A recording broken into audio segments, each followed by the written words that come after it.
Sportscast, July 16th, 2020. If you haven't yet, please subscribe on all our channels, Periscope, iTunes. And if you're in iTunes, please leave a rating and a review. It will help us out tremendously. And of course, visit us on thesportscast.net, thesportscast.net for the latest and greatest when it comes to sports news. This episode is brought to you by InstaBible app. You can download the InstaBible app on the iOS App Store. Today we have a special episode of Liberty Football, but before we head into Lynchburg, Virginia sports, we'll get Ryan Krista in and talk to us a little bit about Derrick Henry. Ryan, welcome back to the Sportscast. Santiago, it's good to be here. Good to talk a little bit of our alumni at Liberty University football. But first, we got some pro football to catch up on. Yes, Derrick Henry, highest paid running back. One of the highest paid running backs, got a 4-year deal, $50 million for a couple $1 million, $50 million, and of course, $25.5 million guaranteed. Ryan, you were surprised a little bit. Tell us your thoughts after more than 12 hours. Well, I don't think it's really changed. I think going into yesterday, it seemed like the sides were pretty far apart, but Henry was willing to play for the 1-year tender, but something must have changed during the day, and the Titans, they believe in him and they think he was one of the reasons why they had such success last year, and they want to keep him as a building block of their team. But I have a hard time in this present NFL, put so much money into a running back because they're just one hit away, from this, season being over, career being over, and running backs deteriorate quickly. So, but this is a run first team. They're gonna at least I think for the next couple of years, he's gonna be the main cog in this team. But I just have a hard time, with teams who build upon the run, especially in the present day NFL. It's you look at the Chiefs, they can run the ball, but it's not their main option. They put their money into Patrick Mahomes. It's easier to keep a quarterback healthy, and then they build upon that. But with the way the Titans are built, that's Mike Vrabel, defensive minded, run the ball. So that's their DNA. You think Myles Garrett got paid too much for the Browns? Oh, absolutely. But that's the Browns are another dumpster fire in itself. But you're not surprised that happened there? No, nothing surprised me coming out of Lake Erie in Ohio. But that's way too much money. Way too much money. I mean, is he a talent? Absolutely. Is he, can he take over a game? Sure.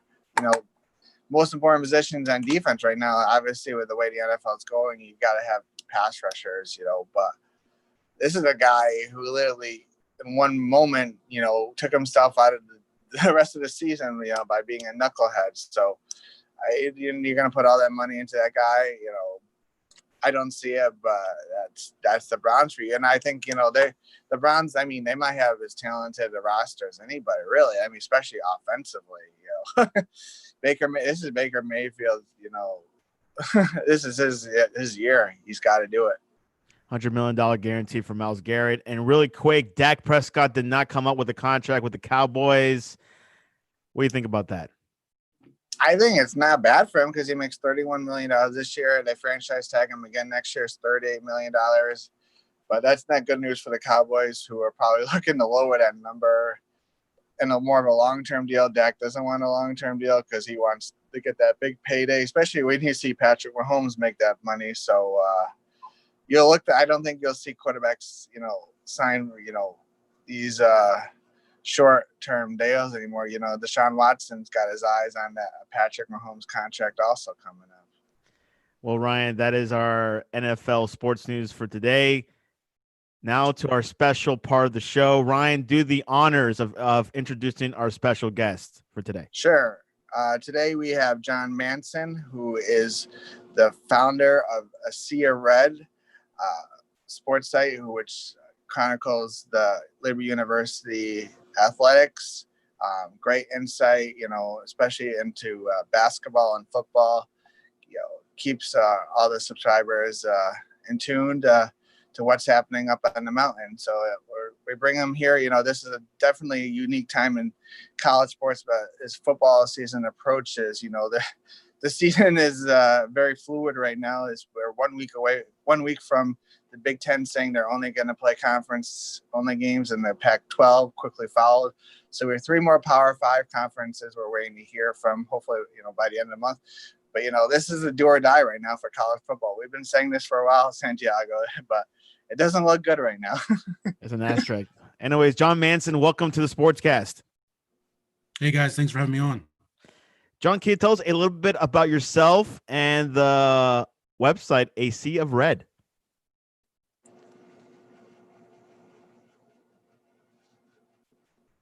John? John, you're there? Ryan's there? I'm here.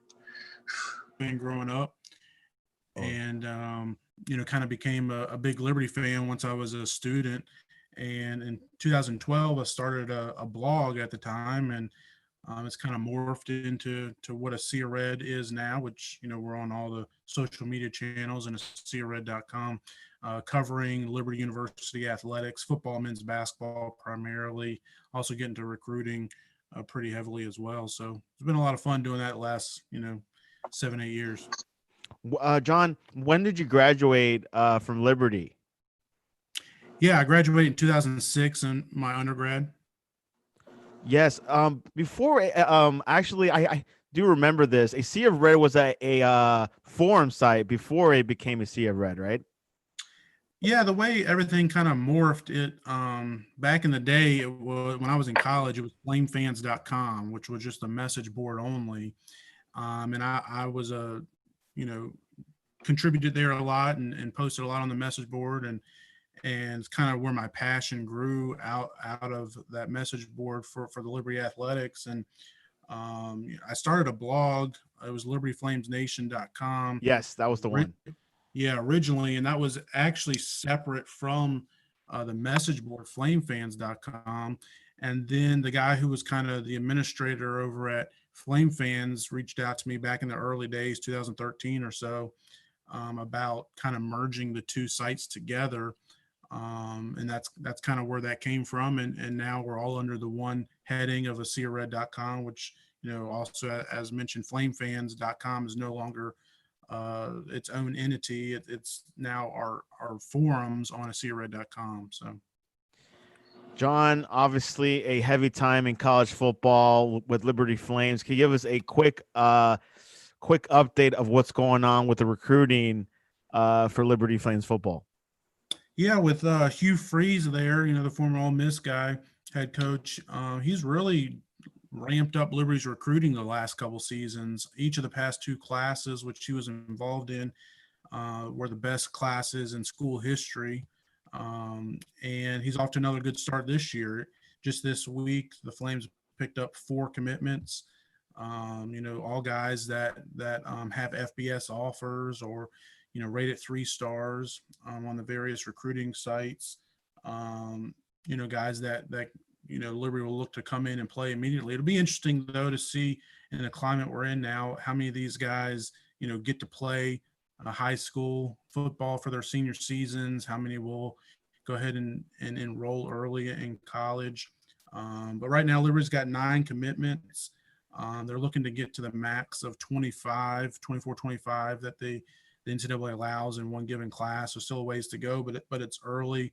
I think a lot of kids are holding off on making commitments, and rightfully so, until they can, get a chance to visit some of these campuses, because most of these kids haven't been able to visit Liberty's campus. I mean, I've talked to all the guys that have committed so far, and I think one of them actually maybe 2 came on a recruiting trip to Lynchburg.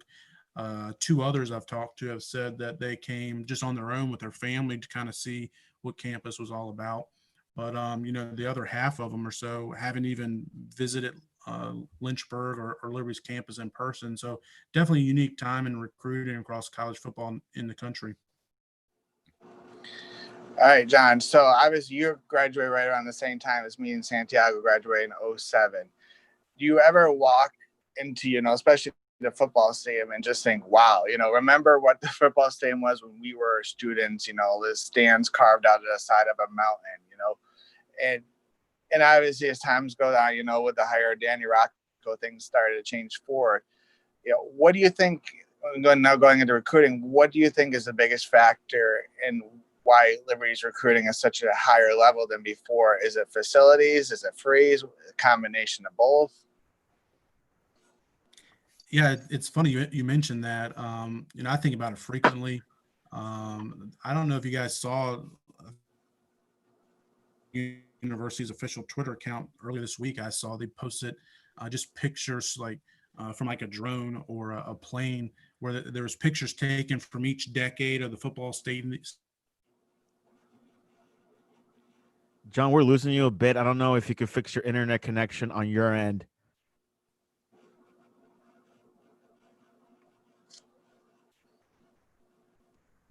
Ryan, you still there? I'm here. Yeah, I think John is probably in a low spot area in Lynchburg somewhere. Yeah, but Santiago, it's okay. Here, go ahead, John. Yeah, John. If you could fix your internet connection or maybe stand near a window. I'm not sure what environment you're in, but we lost him again. But yeah, Santiago, it is unique, and I don't know last time you've been on to the campus, but not since 2007, to be honest. Really? Well, I'd be very careful when you got on Santiago. The traffic pattern has changed. You would, be aware. Hey, can you guys hear me? Yeah, John, I can hear you now. Okay, sorry about that. Not sure what was going on. Hopefully, we're good now. Finish your last thought. Yeah, I'm not sure how much you heard, but there was, just a image I'd seen on social media this week where it kind of was, showing Liberty's football stadium, Williams Stadium, just in the evolution of it in the last 20 or 30 years. And it's pretty amazing to see, just how much that stadium has grown. And I heard you say you haven't been there since 2007. It's night and day. I'm sure you've seen pictures, but pictures don't do it justice. And to answer your question, Ryan, as far as recruiting, what's leading to the increased recruits, it's a number of things. I know, we lost John again. Ryan, we're going to have to talk about talk within ourselves. Cornerbacks, Cattell Clark or Tavon Lane, and see what happened to that. But yeah, I'm not quite sure where John is, but yeah, the stadium. I mean, Santiago. I hope you get down there soon. But it's just great. First when they added I went there. Beginning of this last season for the first game in Syracuse. But even 5 or 6 years ago, whatever it was, when they put that first deck on, on one side, it's just crazy. You can see it from the highway. The atmosphere is totally different. I remember when we used to go to games, Santiago. You leave.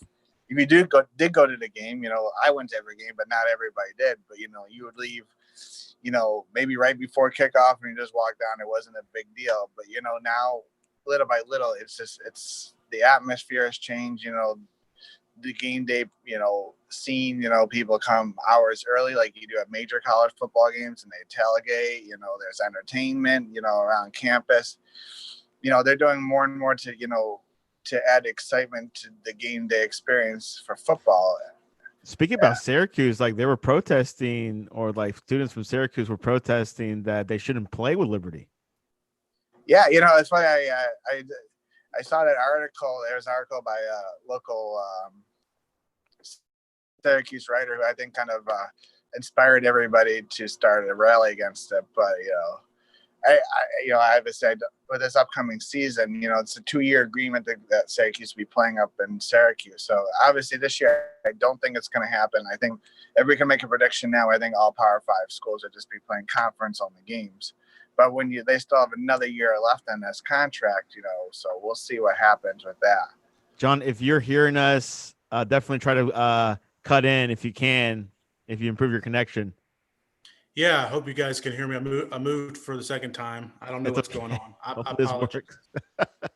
Continue what you were saying last time.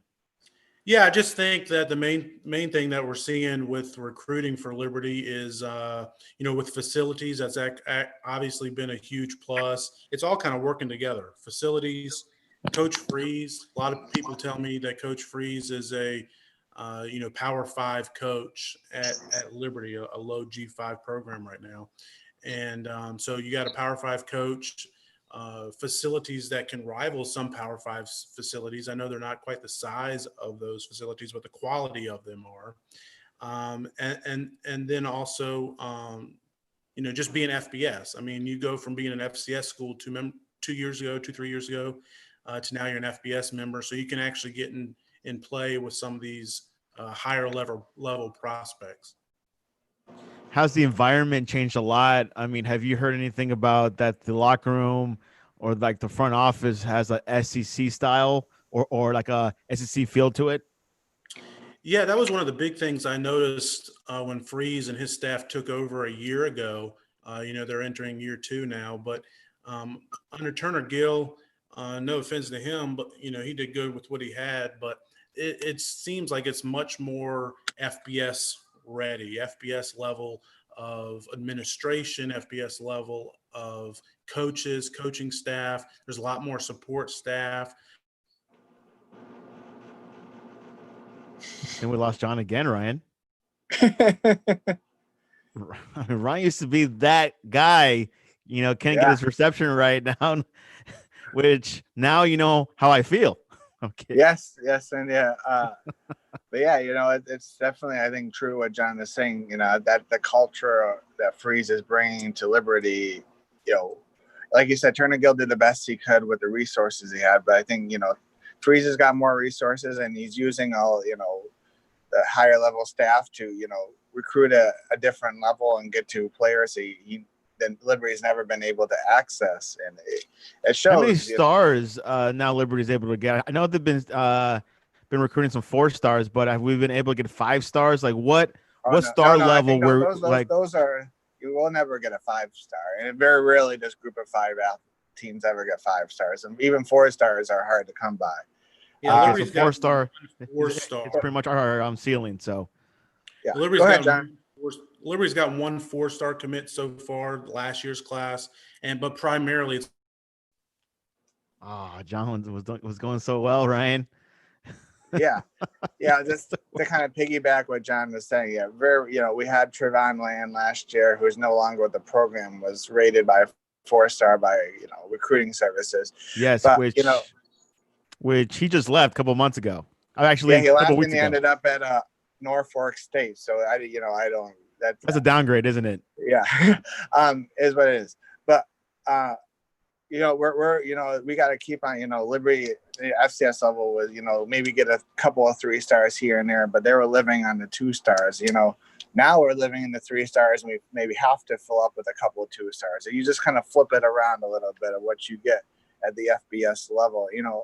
Because you look even at the best Group of 5 level teams, they may have a couple of 4 stars here and there. And when I'm talking the best, I'm talking Appalachian State, Boise State, UCF. How about for JUCO recruiting? Like, it's been a huge uplift for us. Yeah, JUCOs are at any level. Those are players you're going to fill out your roster and to fill the short-term needs.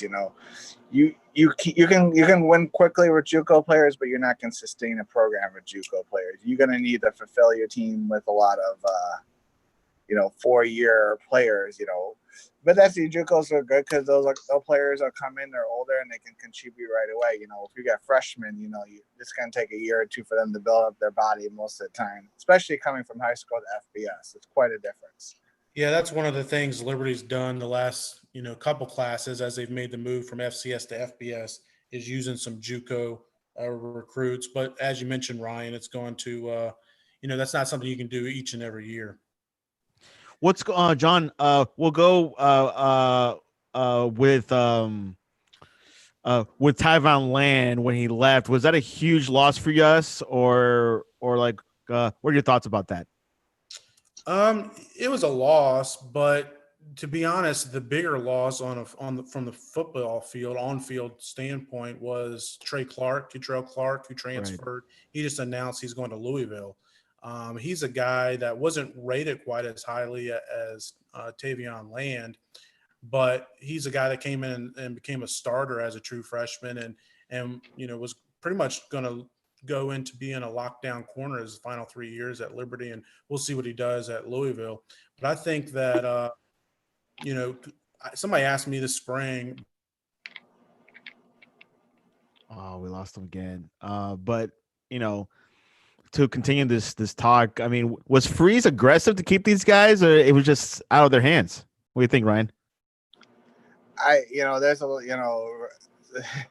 the current political environment, world environment, is different and it's ever changing, and Liberty is a different place, Santiago. We know that. And I think there's some challenges challenges to bring people in and challenges to keep them there. Leadership doesn't always help us. I don't think to say, I don't want to be too aggressive with what I'm saying, but sometimes tweets from leadership can paint a broad picture of maybe not how the school feels about certain things. So I think it's tough sometimes, and I think it's going to be tough. But so far, like only 2 players have left. I mean, as of right now, I mean, there's no other foreseeable future in the next couple of weeks for anyone to leave. I mean, it's a tough time to change, Santiago. There's I think that's what's helped. I mean, yeah, because rosters are set, and most schools have like the rosters all set up already. Yeah. I think the bigger issue that Liberty could run into is in recruiting, because you got guys that it's a lot harder for a guy that's already on campus to want to transfer, but when you're trying to convince a kid to come onto campus that's never been there before, that might be a little bit harder challenge. For sure. All right, so let's move on to a current year. So obviously we just talked about Pac-12, Big 12, Big 10 have already said they're canceling non-conference games, and I'm assuming I know I'm in the assumption, I'm not quite sure you, John, that all the Power 5 conferences are going to go to that. And Liberty right now has got 3 games with the ACC. What do you think the schedule, a month from now, assuming we do play football, what do you think the schedule is going to look like? I think most likely is Liberty's going to basically go to a quasi-conference schedule with FBS independents. So you could even see home and homes with the other independents, Army, BYU, New Mexico State. Those are pretty big schools. Yeah, I mean, nice to do a home and home, with especially BYU and Army, New Mexico State. We've done that in the past, but so yeah, it's just ever changing. You look at football schedules, you're playing years in advance. And we're a month and a half from kickoff, and we don't even know who we're going to play. What?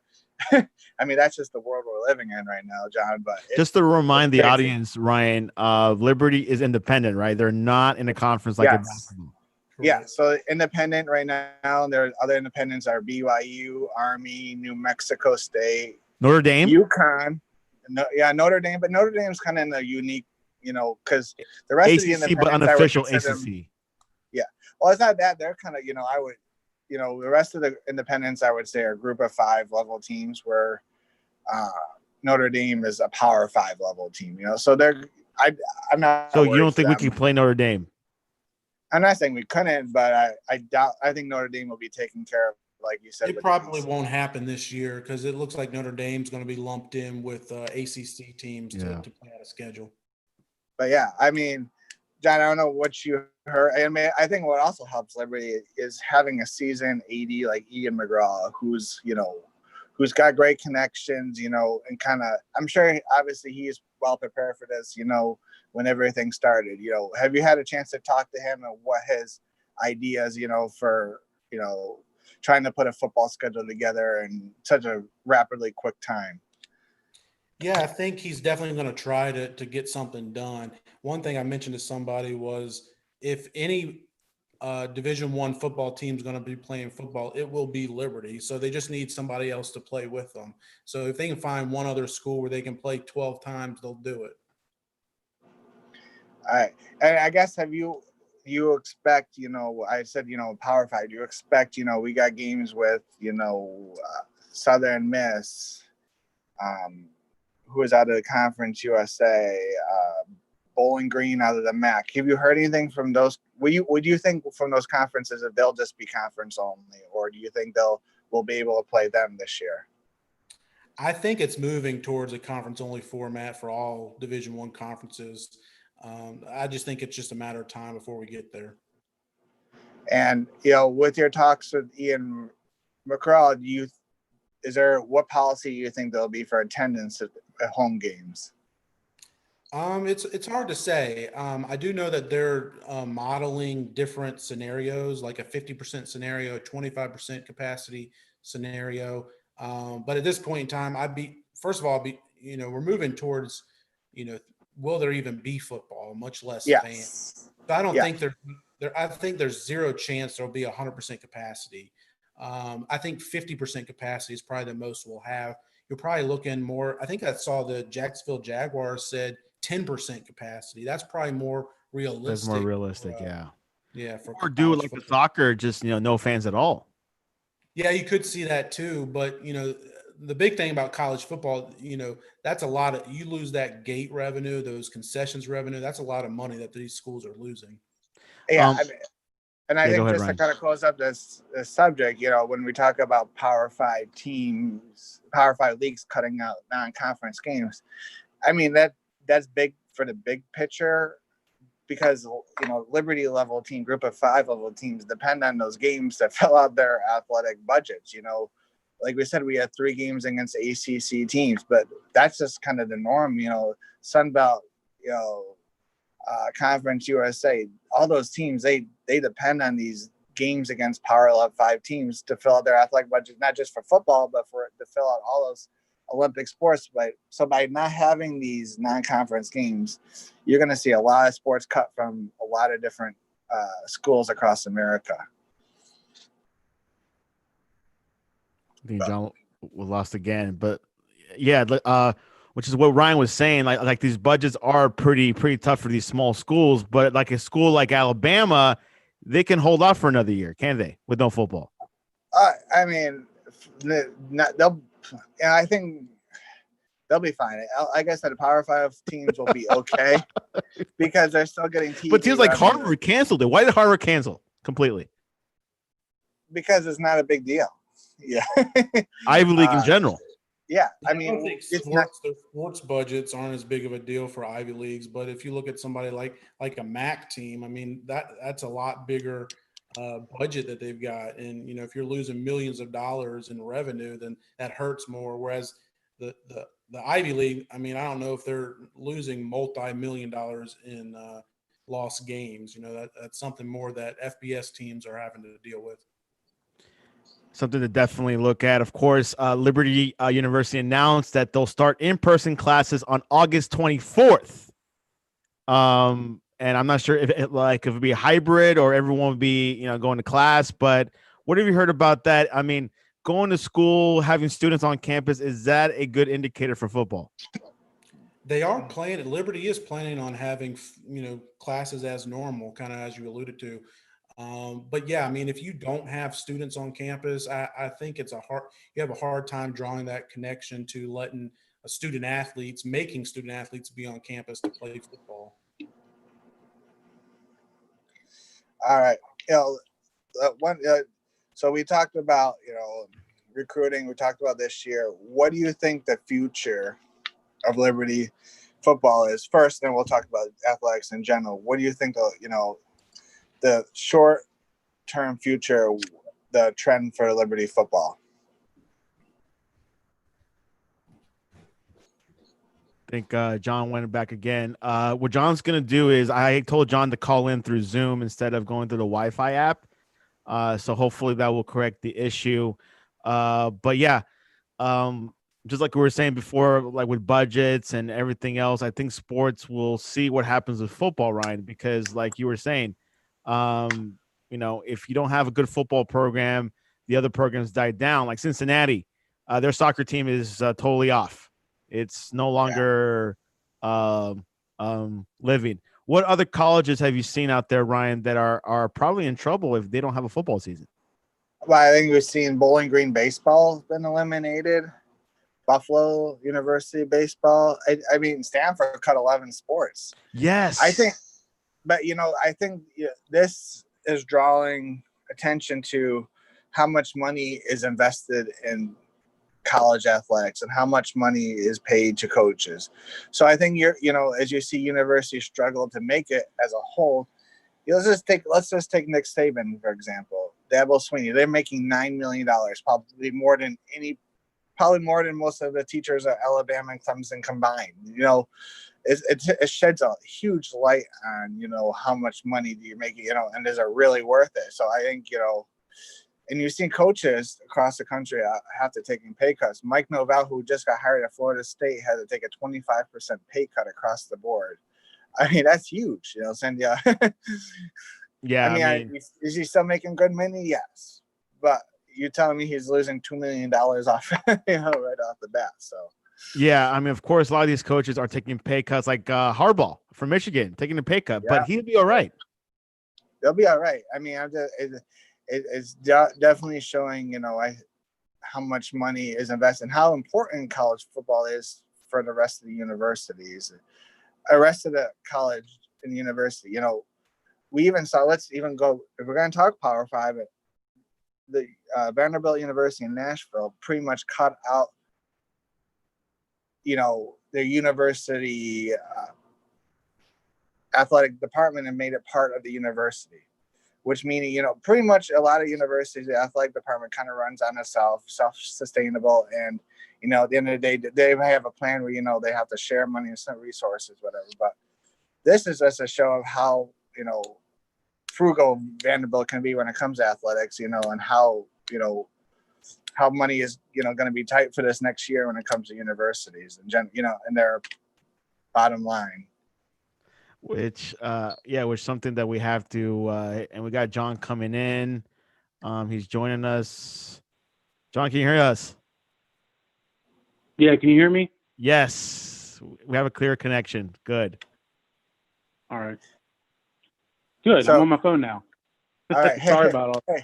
Oh, no problem, John. Thanks for coming back. I think as you leave, can you give us your projections on Liberty? So we'll start with football. What you think the near future will bring, not just this year, because this year is a weird year, but just going forward, how long you see Freeze there and where he can take the program to. Great question. Yeah, I think the biggest goal for Liberty right now from a football perspective is, they're a newbie to the FBS. They're trying to, kind of make their mark there. Making it to a bowl game last year helped. Winning that game helped as well. So just continue to have winning seasons, continue to make it to bowl games, maybe breaking through every year or two and beating a Power 5 team.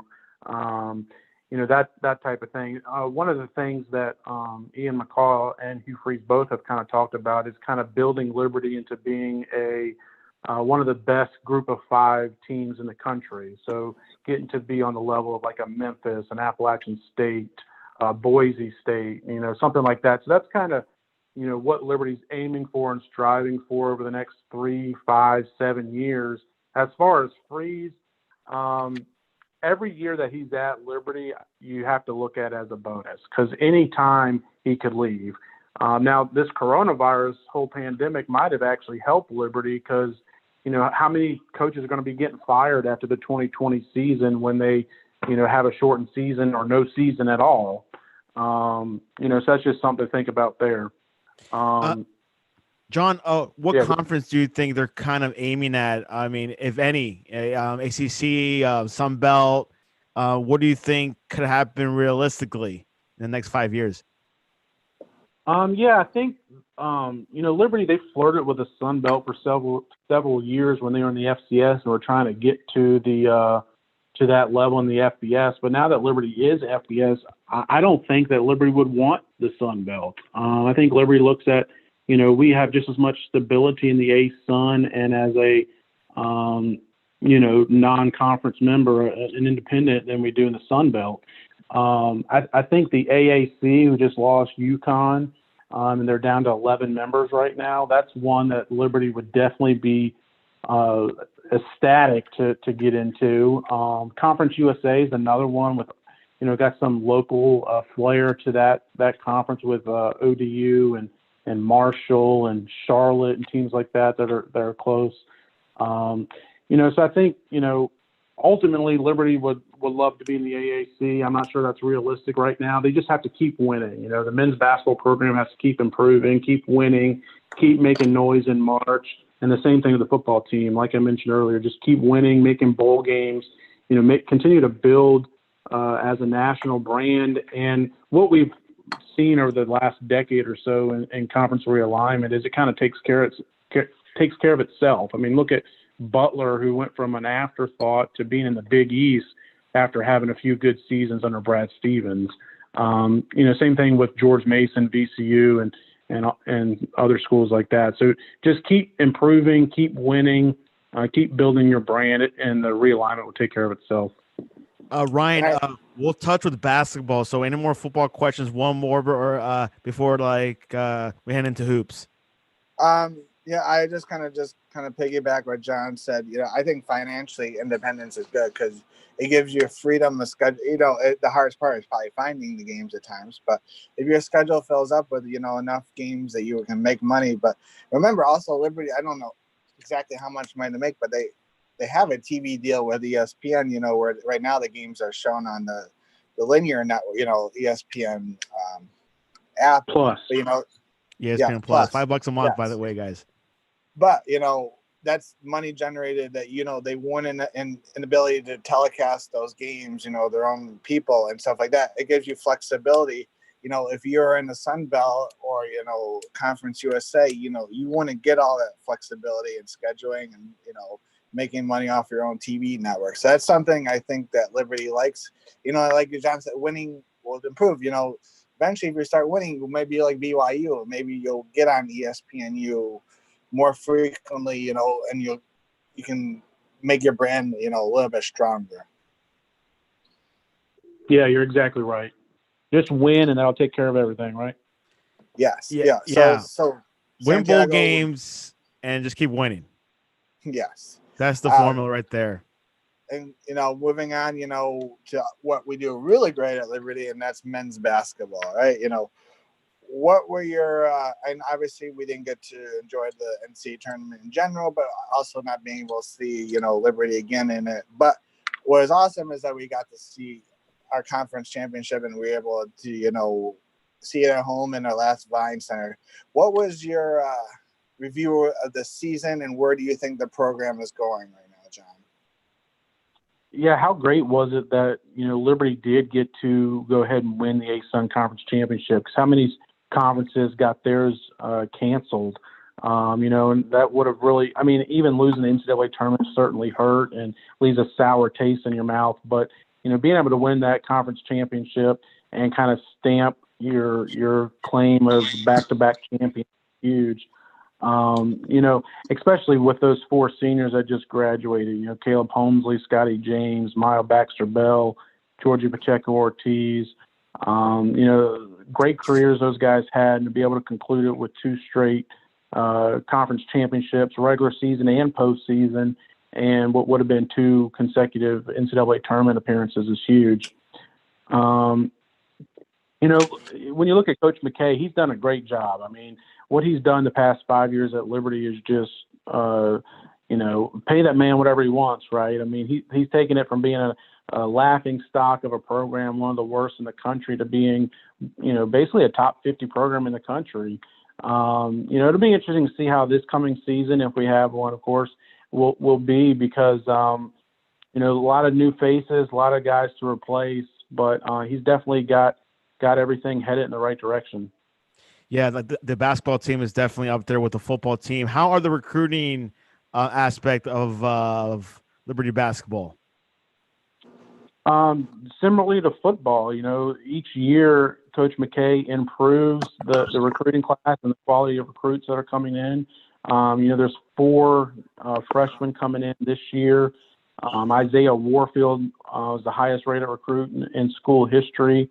3-star prospect, shooting guard out of Pennsylvania.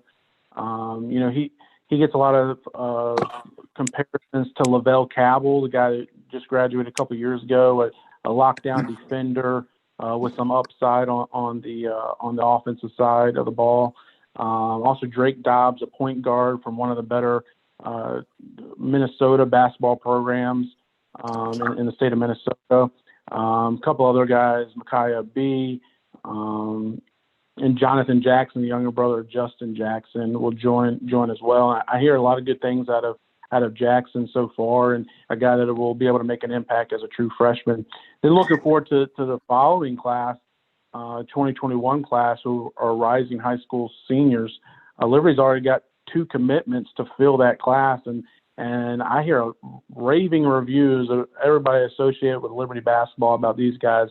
Brody Peebles, a point guard out of Alabama, and Joseph Van Zant, a wing player out of Texas. Both of them have been recently named to one of the recruiting services top 250 players in the country, which for Liberty, that's huge. I don't think Liberty's ever had 2 guys in one class rated that high. And both of them have potential, in my opinion, and from talking to people that have scouted them to be instant impact type players, and guys that could have Power 5 potential. So Coach McKay is obviously hopeful that he can get those guys signed here in November.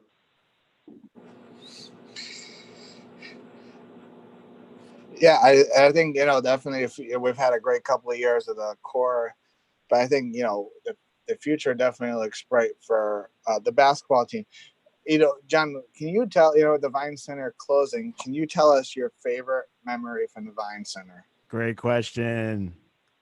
Man, it's hard to, when you think about the last game we just played there, ASUN championship game, where Liberty beats Lipscomb to win the second straight ASUN tournament title on the home floor in front of a packed crowd, great environment on ESPN.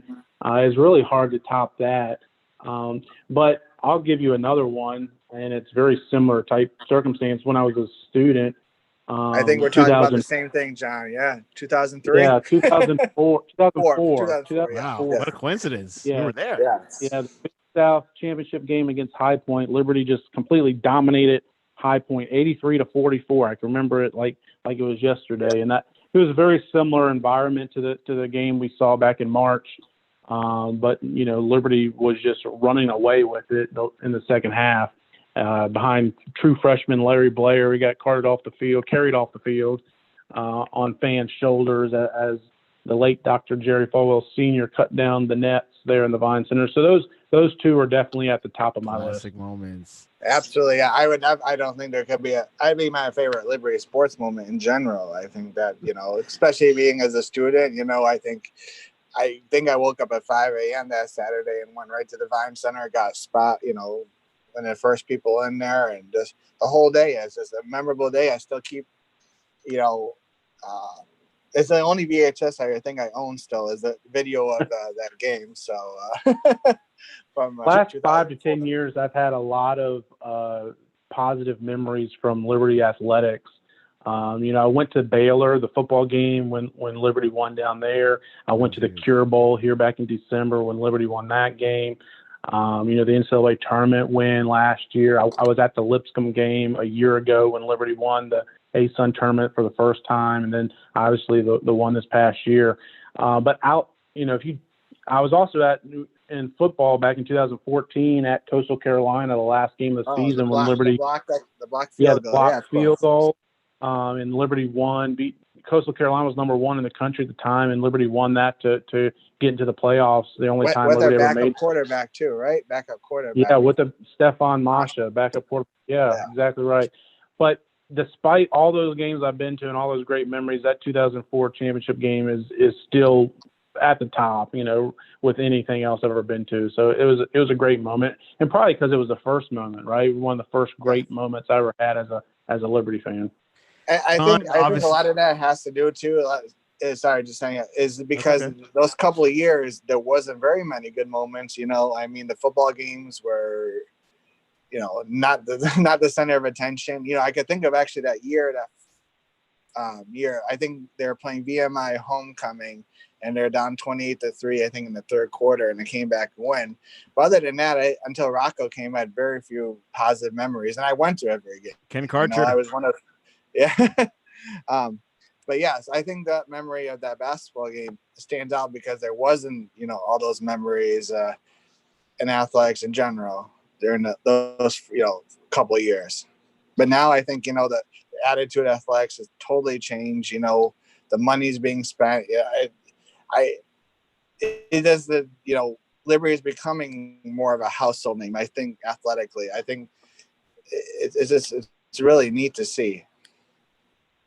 Yeah, it's funny that you mentioned that because, now that I'm thinking about it, some of those moments, it was like once a decade type of moments. But, the last 5 years, you could rattle off one every year for just about every sport, and that goes to show the money that Liberty's putting into it's finally starting to pay off. And it all starts with coaches at the college level. I know you guys know that, but, you got Coach Freeze and Coach McKay there. Those are two guys that are well respected and proven winners. And as long as they're at Liberty, their respective programs are going to be, good, have a good product on and off the field. John, you had a recent article about ranking the top 50. Ryan Christa, question to you. Do you have any objections or any compliments over that article that was released about a couple of weeks ago where Rashad Jennings was like the greatest of all time? Ryan? I mean, we always could debate, especially in our time, a lot of those players, I don't know how much John had to go off of just word of mouth, in those prior years, of Eric Green back in the 80s. Eric Green, I think, we had Dwayne Carswell, James McKnight, those are former Liberty Wayne players. Haddix. Yeah. But, I think mostly players are, because like we said, the product that players in general Liberty is producing in football is a lot better in the last 10 years than it has been prior. So, I really no objections. I think it's an impossible list to do. It was just fun to kind of look at and see, oh yeah, maybe I'll put this player, that player in different spots. Yeah, John, what was the process with that article? Yeah, that was a lot of fun. I basically scoured through. I came up with a list, first of all, just by my own hand, by my own memory of what I remembered of who I think should be included. And that goes back to 2002, which is how long I've been watching and following Liberty football. And then in addition to that, I kind of scoured the Liberty record books. I paid a lot of attention to honors, people that were named all conference, all American, those sort of things, because it's a lot easier, if you got a guy from 1975 that still has a school record and career tackles, which is true. How good was he really? Or was it just the fact that he was on the field every single play and no depth back then? So I paid a lot of attention to that. I also talked to a lot of people about it as well and got their opinions. People that, players, coaches, current coaches, former players, former coaches, and got their input. And then from there, just, kind of put them all together. And it was a fun list to put together. I also paid a lot of attention to the top 10 because that gets, more heated debates there. And to be honest, the number one overall player, I went back and forth several times as I was putting this all together between Eric Green and Rashad Jennings. I could have gone with Eric. There was a couple times I had Eric Green number one, and then I went to Rashad and back and forth. I ended up settling on Rashad. And I think the biggest reason why I went to Rashad number one is they both had great Liberty careers. They both have had great professional careers. Obviously, Eric Green was number one draft pick of Pittsburgh Steelers back in, I think, 90 or 91. But anyways, Rashad transferred to Liberty from Pittsburgh, and he had 3 really good seasons. All 3 of his seasons were All-American level seasons, whereas Eric Green, on the flip side, his senior season was probably one of the best, certainly the top 5 best single seasons any Liberty football players ever had. but his first 3 years at Liberty weren't quite at that level. And a lot of that had to do with Sam Rutigliano came in, the former Cleveland Browns head coach, and took over for his senior season and told Eric Green at the beginning of the season, hey, I'm going to feature you this season, so be ready. We're going to throw you the ball. And so that's kind of what happened. And it'll be interesting with number 3 on the list was AGG, Antonio Gandy Golden, who was just drafted.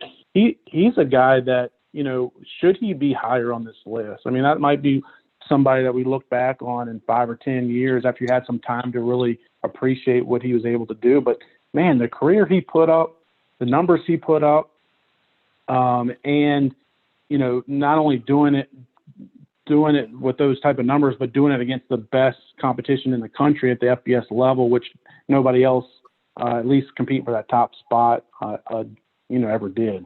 Yeah. What? Let me ask you a question, John. Sorry, Sandy, I cut you off. No, man. This is all you. The player that I think was one of the most undervalued players because he played on some really bad teams back when we were at school, John, and that is a player named Zach Terrell. What thoughts did you have about putting him on the list? Yeah, he did not make the list, but I remember Zach. He was probably the best player on the team, certainly as a freshman when I was there. Probably because Rashad transferred in and Zach kind of became more of a backup, scat back type thing. Guy that played in the slot as opposed to being a featured every down back. But Zach was very talented. I think he was Virginia State Player of the Year as a freshman. Freshman of the Year. I think it was what it was out of all colleges in Virginia. That just shows you how good he was. But then Rashad came in and he was kind of relegated to a backup role. But yeah, Zach was a really good player. Liberty had a lot of good running backs. If you look through the list, a lot of good guys that showed up on there, and some that. Yeah, Sam Congato, but I got a lot of grief for putting Gatto on that list because he really didn't have a good career at Liberty, to be honest with you. He was third string a lot of his career, but I don't know. Zach Terrell was definitely a good player. There's a lot of guys that could have ended up on this list. Is the list right? I don't know. But it was fun to put together. I agree. I mean, hey, it's an impossible list, but I mean, no one else has done it. You're doing it. And we're very appreciative on it. I'm not sure if you remember Mr. Ty Turner. He played Liberty between 2003 and 2008, and he kind of disagreed with the list a little bit with Rashad Jennings. But hey, it's all opinion. That's what I mean. It's a list that I think is fun to go through. I was because a lot of these maybe players, Ryan could collaborate with John in the future with this list. Yeah, no, I think it's a great list. It's cool because, like I said, most of these players come from the last 10 years, so that's the richest part of Liberty's history. And sure. It is fun to see, because when we talk about the Zach Terrell, yeah, he was great and he put up awesome numbers on really bad football teams. Dre Barnes was an awesome player, fun as heck to watch. Him and Eugene Goodman, who would dominate the game, but at the end of the day, we're still losing, by a lot. But they were fun as heck to watch. But I think now, you look at the quality of the teams, it's just heads and I mean, you can't even. Right. If the team from this year would play, a team when we were around, John, it would be, the same scores, when we, they lose by a humongous amount of, but it's just fun to see, the quality of players we have now compared to, 15, 16 years ago. A guy on that list that was one of my favorite players to watch play at Liberty, Mike Brown. I got him at number 4. That was a guy that, I mean, he could have been, you could call him Liberty's best quarterback of all time, Liberty's best wide receiver of all time. You could probably even have called him Liberty's best running back of all time if he would have stuck to one position. But he started as a returner, and then he was wide receiver, and then the last 2 years he was quarterback. But, man, what a dynamic athlete Mike Brown was. And he came on kind of the heels of Rashad Jennings and kind of, got Liberty to that next level, not quite to the playoffs, but he had him right on the precipice of it. And he was a fun player to watch. Anytime he had the ball in his hands, he could take it the distance. Another really good player there too, Mike Brown. Well, yeah, I mean, it was just fun. I think you did a really good job, John. I don't know how many people helped you or not, but it was a great list. Because obviously a list like this is impossible to do because you're not going to make Right, everybody you should do a happy. list for the Sportscast on There we go, Liberty maybe. players. But yeah, I definitely think, in general, we like to talk, me and Santiago, about Liberty Athletics because it's at the forefront, compared to where it was, when we were students, where, we're a bad FCS team, maybe we make a NCAA tournament once in a great while in basketball, but now, we're at the forefront, and they're spending a lot of money, the future is definitely bright, and a site like the Sea of Red is definitely unifying, Liberty Sports Nation, to get behind the team, and it's a great forum for fans like me to go on and get current information. Being from New York, I can't get up to date information. I think that's what John and he does great about keeping us up to date, and relevant Liberty information, and also the forums, that people also talk, and give everybody's opinion on what's going on. And everybody's opinion, right? Opinion, right? Yeah, Which John, exactly. Can you tell us like how many contributors do you have to your site, or how many contributors, or is it just you? Yeah, I'm the main one. I do most of the articles and writing and everything on a day-to-day basis, but we do have other contributors. I got a social media manager, Zach McLaren. He's a student at Liberty. He does a lot of the graphics and things you see on our social media channels. Also, a lot of our tweeting he does. He also contributes to writing some. He helped with some of I went back and forth a lot with him on this list of top 50 players. He was obviously more prejudiced to current players. Just that's who he's seen play. But he helped me. He does some writing as well too. Also, Brett Jones is another contributor we have. He just graduated from Liberty this past year. We started it several months ago or weeks ago, maybe 2 months ago now, and early season preview of the 2020 schedule of each opponent, which maybe that work is going to be off or not, but he's making his way through that list. I think he's got 2 more teams left on that schedule, and maybe we'll have to do it all over again here in a few weeks, but we got him. We're also adding an intern, student intern will be added to the roster here in the fall. Also Duke Cuneo, he helped start the site with me, still a contributor, as well as Chad Hassan. He's our host of our podcast, which is gets going in the during football season. We don't do as much during the off season with that. But yeah, I think those are our contributors there. Wow, that's a good staff. John, we're almost out of time. Ryan, Chris has to go. John has to go. I have to go. John, what is the best way to reach you online? Yeah, always at AseaRed.com. Also on Twitter, Facebook, Instagram, AseaRed. Search for it and give us a follow. Ryan Krista, what is the best way to reach you? Talk to you about the Buffalo Bills Stadium being changed. Name change. Goodness, that's a headache in itself, Sandy. Mad Dog Report on Twitter. In closing, John, I really do appreciate you coming on, and I do appreciate the Sea of Red and all the information. First thing I do almost every morning, I get that your tweet about the links. I click on those. I see them too, by the way. Yeah, it's a great connection. As a Liberty grad who loves to follow the sports, but again, like I said, I don't get without going on the website. It's just a quick information. I appreciate all you do and all the forums, and appreciate you coming on. As we get more clarity on the season, we would love to have you back as we get hopefully closer to watching football. Yeah, thanks so much, guys. Appreciate having me on. Guys, thank you very much. Of course, you can visit us on thesportscast.net or on Twitter at thesportscast1. We'll be updating throughout the day, some talk about NFL and things like that. Anyways, that's all I have. Santiago, Ryan, one more week till baseball starts. One more week. We'll see how many other players will drop out. Right, John? Yeah, we'll see. I don't follow baseball as much, but that's fine. All right, guys. Have a great day. God bless. Go Liberty. Go Liberty.